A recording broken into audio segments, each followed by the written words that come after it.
People hate a corrupt person, বলছে এটাকে passive করতে, এটা আছে অ্যাক্টিভে, রাইট? ওকে, প্যাসিভ করতে হলে অ্যাক্টিভের যে অবজেক্ট সেটাকে আমাদের প্যাসিভের জন্য সাবজেক্ট লিখতে হবে। এ কারাপ্ট পারসন অবজেক্ট, সেটাকে আমরা সাবজেক্ট বানাবো এ কারাপ্ট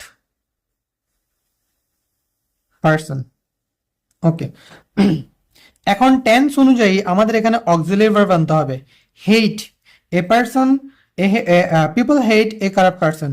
হেট এটা হচ্ছে বি ওয়ান, অর্থাৎ ভার্বের বেস ফর্ম দেওয়া আছে, তার মানে এটা প্রেজেন্ট সিম্পল টেন্স ছিল, সেই অনুযায়ী আমাদের অক্সিলারি ভার্ব আনতে হবে ইজ।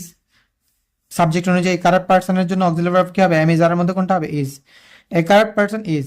প্যাসিভ করতে হলে আমাদের মেন ভার্ব বানাতে হবে বি3, তাহলে হেট এর বি3 হেটেড, এবং বাই দিয়ে বা সাবজেক্টকে এখন বানাবো অবজেক্ট পিপল।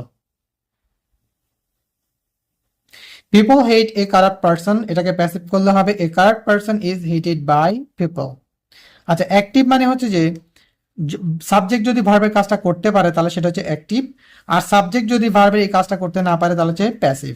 তাই people hate a corrupt person, মানুষ দুর্নীতিবাজ লোককে অপছন্দ করে। তাই মানুষ কি অপছন্দ কাজটা করতে পারবে? অবশ্যই করতে পারবে, এই জন্য এটা হচ্ছে অ্যাক্টিভ। তারপর আমি প্যাসিভ লিখলাম যে corrupt person is hated by people, একজন কারাপ্ট পারসনকে মানুষ মানুষ দ্বারা হেট করা হয়।